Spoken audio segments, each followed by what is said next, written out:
Знаете ли, че са нужни само 5 стъпки, за да имате невероятни снимки от кръщението на вашето дете?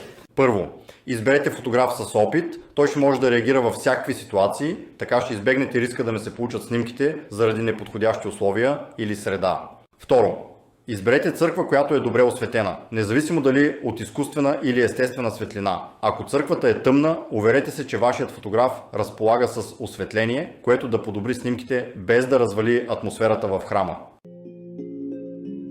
Трето, направете фотосесията и снимките с гостите преди църковния ритуал. След ритуала, децата не са в настроение за снимки.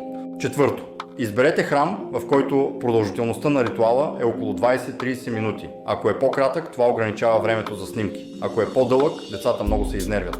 Пето, кръстете детето на възраст между 4 и 12 месеца. Тази възраст е най-подходяща за кръщаване, децата не са толкова притеснителни, дори да ги разсърдим, се успокояват бързо.